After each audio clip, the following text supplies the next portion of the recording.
Welcome to Inside Games Daily, the only gaming news show brave enough to unironically like Marathon. Now, I can't speak for Lawrence here, but I enjoyed my time when I played it. Yeah, I was about to say, we're about half brave there.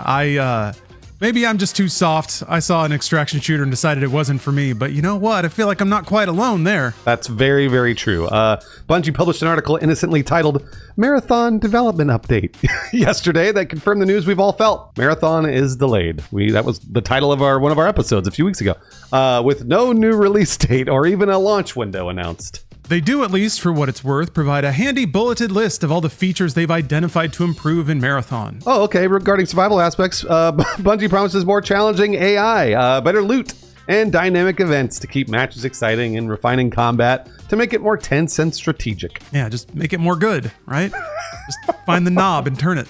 They also hope to improve the setting and feel of the game, which I thought was probably the highest point of the game so far.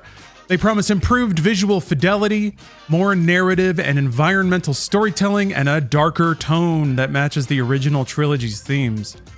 I feel like the tone was plenty dark and the world was plenty rich already, but the narrative stuff, yes, I could use a little more of that, provided it's not just finding a hollow log on some random corpse that I have to read through while somebody shoots me in the back of the head. Probably what it's going to be. Finally, and this might be the most defined, they plan to add proximity chat. Yeah, they definitely need that. And improve the game experience for solo or duo players, which is also extremely important. Yeah, I kind of hit on this as the one announced feature, or maybe two announced features. One's kind of vague. I was hoping that they would be a little more definite in their vision for how they plan to improve the game. Maybe they're still figuring that out, to their credit. But yeah, the other thing that occurs to me is I really hope that these features would have been in scope for launch to start with. But apparently not, and that's a little scary. Yeah. Remember when Battlefield didn't launch with proximity chat or even squad chat? And like there wasn't a scoreboard and shit, and everyone was like, what the fuck are you doing? Like I was really genuinely confused about that. And so was everybody else. And they launched with it. So maybe Marathon, if nobody had fought back, Marathon could have been like, we'll add them eventually. Yeah, I'm not sure that would have turned out well for them because they were already not on the best chart. Yeah. Bungie then concludes the update by promising another update this fall where they intend to show off all of these planned improvements, or maybe at least provide a more definite vision of what they'll look like, along with a new release date. Oh, good. The new date really can't be too far away. I saw a lot of titles on blogs for this. Marathon delayed indefinitely, which sounds like forever. But really, honestly, as of last week, PlayStation still scheduled Marathon for a fiscal 2025 release, which would have Marathon coming out before March 31st, 2026. So we've got about 9 months or so. Yeah, which, that's a decent amount of time to buy, but probably not enough to really swing around the fortunes of a service-based game, which I'm not sure that can happen ever. I guess we'll get into that in a minute. But there's some context here. First of all, this is, disappointing, I think is the word for it. And the reasons for it are kind of on the surface of this issue. Yeah, as Bungie acknowledges in their post. The response to Marathon's alpha playtest was middling. Actually, I saw a lot of negativity. I didn't see middling. I saw negativity. I was trying to be diplomatic. I feel like middling just gets pushed to negativity with the internet doing what it does. But yeah, I'm just trying to be gracious. The thing is, though, it's not really the explosion of enthusiasm you'd hope from a studio that many consider a reliable hit maker. And to some degree, Sony even acquired because of their ability to operate and found live service games. And since they've been acquired, they've kind of done anything but. Unimpressed gamers are just the tip of the iceberg here, as Bungie has also suffered waves of negative headlines, like I was just talking about, in the news recently. I mean, it's just literally nonstop negative. I've not seen any positive news for Bungie at all. Which, I think it's kind of half and half. Half it's only bad news lately, but also half, I think sentiment has kind of turned on Bungie. I think they haven't really fed their audience well in a while, and I think sentiments are starting to flip because of that. And in speaking of, there were some very, very definite headlines that have nothing to do with sentiment. For starters, the studio admitted to plagiarizing iconographic art in May after a public accusation from artist Anti-Real. Yep, that's something that a lot of our comments said over and over and over to us when we reported on Marathon. They're like, well, how come you're not mentioning it? How come you're not? We mentioned it once in like a passing story. But this was a big deal for a lot of people. A lot of people in the comments were like, you got to talk about it. You got to talk about it. And we are talking about it now. It's ridiculous. Like, plagiarizing art is insane for a company that's Bungie and Sony. So I don't know what else to say other than That's terrible. Yeah, and it also, I think, is kind of, not to get too much on a tangent, but it is sort of it's a byproduct of internet reporting where people love to hear waves of negativity about things that they want to be mad about. So they almost want to hear the liturgical read of all the sins of a company to reinforce the narrative. This happened all the time with CD Projekt when everyone was turning on Cyberpunk.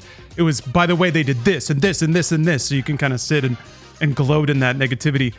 We'd like to mention things when they're relevant, which this is relevant to this story because it's kind of temporal. I think the delay is, not only buys time for the team to work on the game, but also gets them some distance from these negative headlines, which we haven't even gotten through all yet. There's one more, right, Bruce? Yes, there is. A fresh wave of reports detail the studio suffering from out-of-touch management. Never heard that. And a good old boy culture.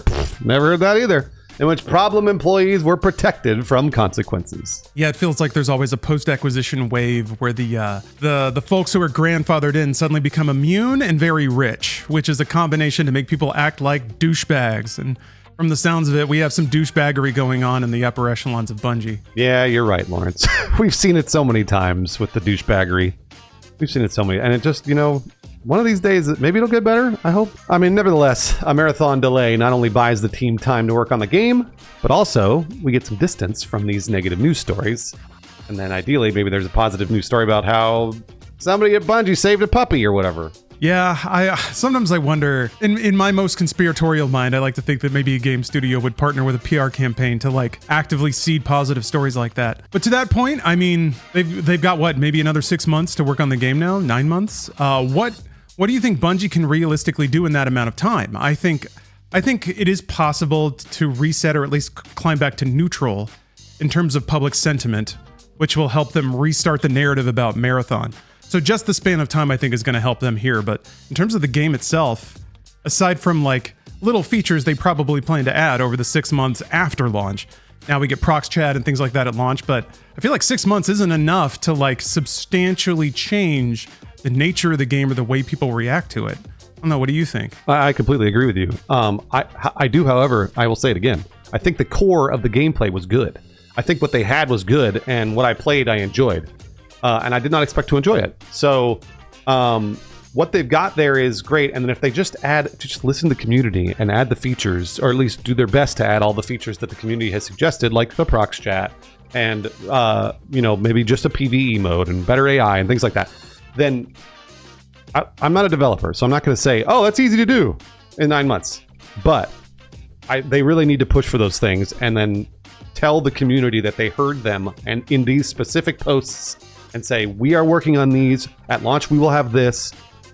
In 3 months' time, we'll have this, that type of thing. So, let them know there's a roadmap for the things that they want. Yeah, that buying into the idea of it versus the reality of it is pretty smart, especially if you can communicate that well.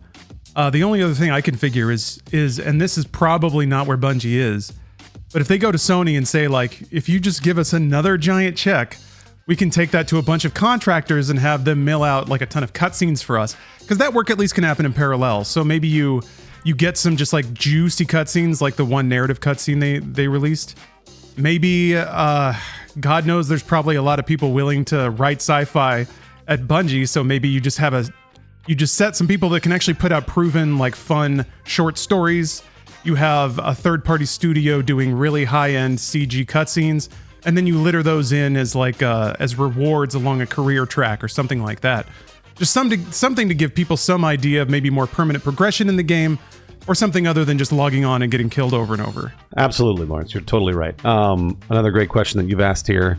Is Bungie in danger? Now, this is a great question because I would have said in another world when Concord didn't come out, nah, they're fine. They release Marathon and then Sony will give them 2 years to get good at the game. Boy, oh boy, not anymore. Ever since I saw them kill Concord, the $400 million game or whatever it was, I don't know if they are safe if this game does not launch to a lot of players and then hold them. I agree. At least I think there's a generation of decision makers at Bungie that will probably be put out to pasture or, offered a retirement package or something like that. I think that Sony understands that there's a lot of talent and capability at Bungie, but it seems like there's a roadblock. It's easy to blame it on executives from the outside. That's certainly even what Bungie developers have said. And to some degree, even some Bungie developers almost wish that the executive layer of Bungie would just get flushed out and that they would be managed by Sony directly. That's a possible future here. If the hit makers can't make hits under fire, then what good are they? And why are we paying their massive salaries? So, and even linking back to some other statements that Herman Hulse made that we heard, earlier this week, and just Sony in general, they're getting much more hawkish on game budgets. So I think, as long as the infinite money was rolling in, it was easy to pay infinite money out.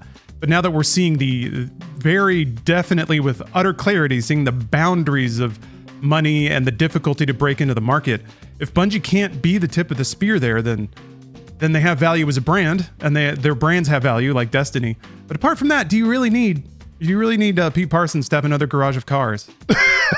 No, the answer is no. Just a flat out no. And this is something that a lot of people were saying in the comments again when we were talking about the executives at Bungie, just over reporting over Marathon last few months. Because I was like, well, I don't know, maybe they're okay. A lot of people were like, no, Pete Parsons is like, there's a bunch of well-documented stories about how terrible he is and about how terrible a lot of the executives are at Bungie. And I was like, okay, well, schooled. You guys have told me. I didn't know that. And maybe then they should be made to suffer for this, and they should be put out to pasture. And, maybe the actual, what Bungie magic is in the developers and not the executives, turns out. Mm-hmm. Yeah. Wouldn't be the first time that a bunch of out-of-touch executives thought that they were the magic weavers all along.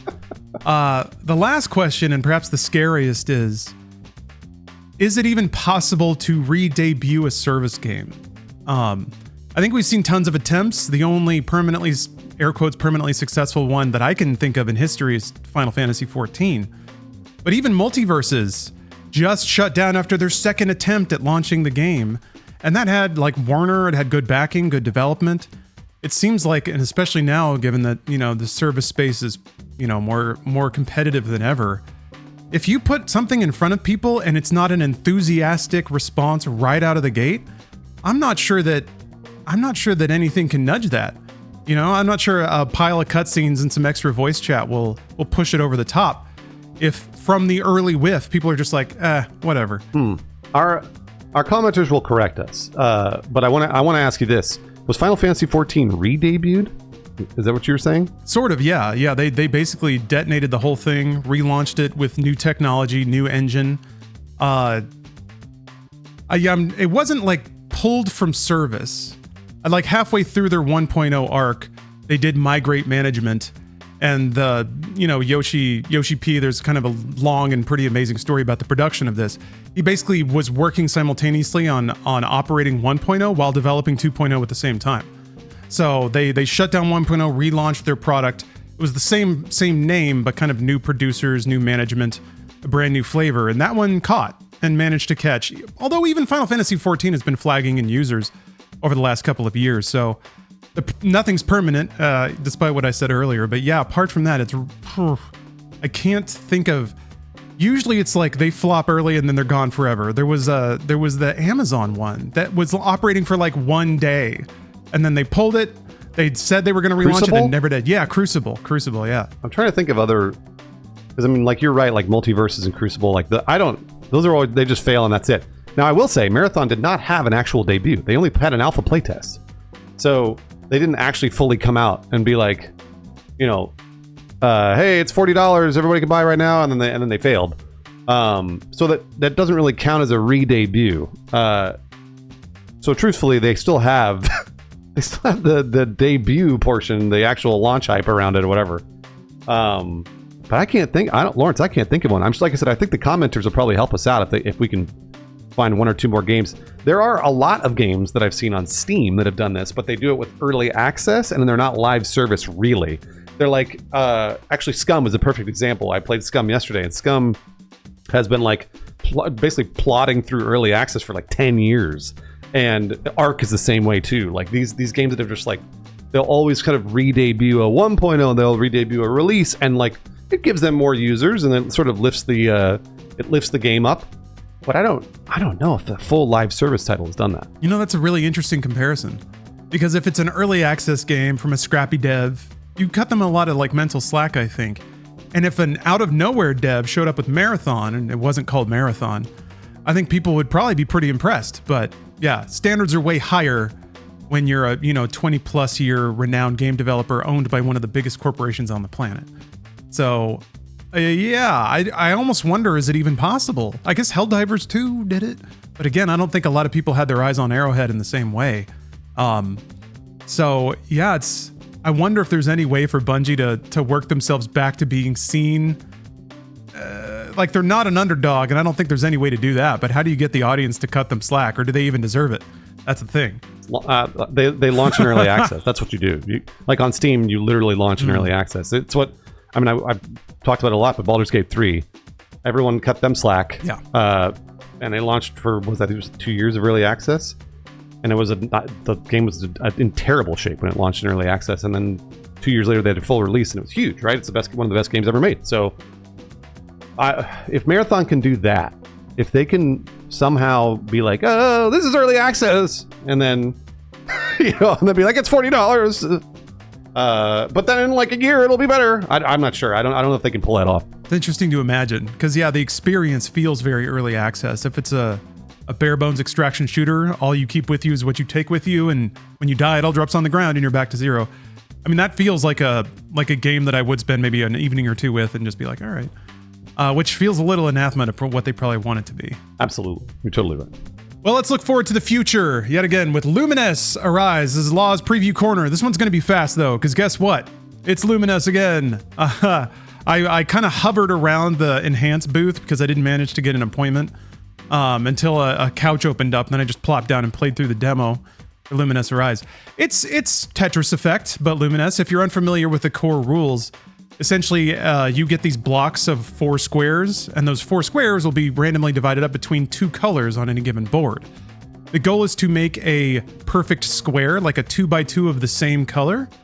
If you do that, the square fills in, and then this beat marker that sweeps left to right over the whole play area, every measure of the song, will then erase it from the board if it's a filled-in square. The thing is, you can, as long as you have 1 square filled in, you can kind of tack onto it. You can put 2 on the top or 2 on the side, or even a little L shape around the corner. Basically, the idea is you start with a 2x2 square, and then you just kind of bolt on colors onto it, always like shuffling around. And then if you do your job right, all the other blocks collapse and form squares of their own because it's the only color left. The difference here, in keeping with Tetris Effect, is the outrageous visuals. It's much higher resolution. All the blocks have like crazy little particle effects happening inside of them. There's effects that sway the entire screen in beat with the music. So there's a lot of like audio-visual feedback that matches the intensity of the music. There is like Tetris Effect had a burst superpower where I think you hit both triggers or something like that, and it freezes the blocks. And then essentially every line you clear would then scoot to the bottom of the well, pushing the garbage up, which makes it easier to clear. This has a very similar mechanic where if you activate it, it freezes time for a little bit, and you try to build the biggest like X by X perfect square that you can of a given color. And then all the other colors, as the square grows, like every time it grows in dimension, it'll actually float the other color, the opposite color, to the top of the arena out of the way. So that makes it even easier to like build and stack up a giant square. And then once that's cleared, all the other colors rain down and clear themselves too, because they fall into squares themselves. So it's like it's a screen clearing mechanic, survival mechanic, score mechanic, etc., etc. It's good. It's neat. It's a lot of particles flying around. There were 3 levels in the demo that I played.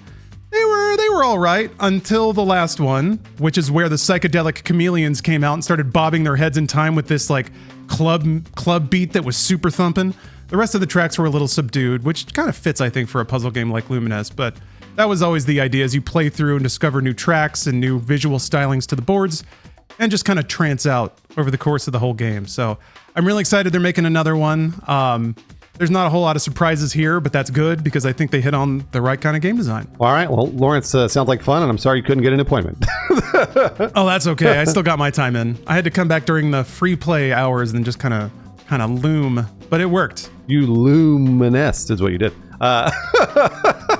We'd like to shout out Jose Diaz and Flavbo. They are supported the Inside Games Patreon every single month, and they had their art stolen by Bungie too. So we feel for you. Join the club. Man, it's almost like being on The Simpsons now. Everybody wants their art stolen by Bungie.